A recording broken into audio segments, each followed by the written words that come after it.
C'était l'un des projets les plus ambitieux consacrés à l'artiste depuis longtemps. Francis Bacon, Monaco et la culture française aura séduit les visiteurs du Grimaldi Forum.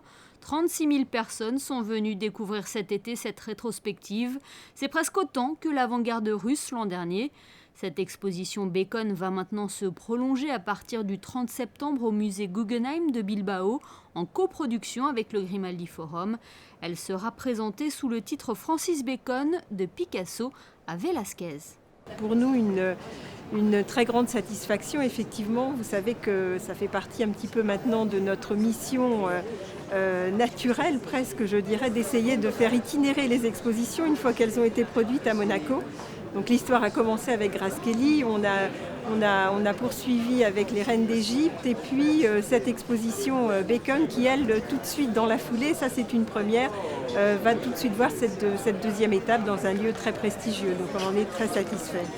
Retour à Monaco où l'agenda du second semestre se veut musical et synonyme de qualité et de diversité. On peut notamment citer le retour des Thursday Live Sessions à l'Indigo. Il s'agit d'afterworks améliorés qui permettent de découvrir plusieurs genres musicaux. Premier rendez-vous le 29 septembre avec David Zink.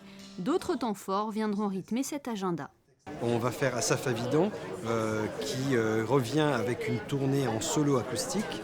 Donc il sera complètement seul sur scène, entouré de divers instruments de sons et de pédales d'effets pour pouvoir un petit peu sampler ses créations qu'il fera bien sûr en live et avec sa voix que tout le monde connaît et qui va, je pense, faire chavirer toute la salle des Princes. Ce sera donc le 8 octobre. On poursuit après le 4 novembre avec les Filth Monkey. Ils reviennent avec un projet un petit peu plus décalé qu'ils qualifient eux-mêmes comme drumoristique, de drum et humour. C'est vraiment le duo étonnant et un petit peu comme ça atypique de l'humour. Musique toujours avec Nabucco de Verdi, présenté par l'Opéra de Monte-Carlo le 13 novembre, ou le ciné-concert de l'Orchestre Philharmonique avec Fantasia le 8 janvier. Les ballets de Monte-Carlo illumineront cette fin d'année en interprétant La Belle de Jean-Christophe Maillot.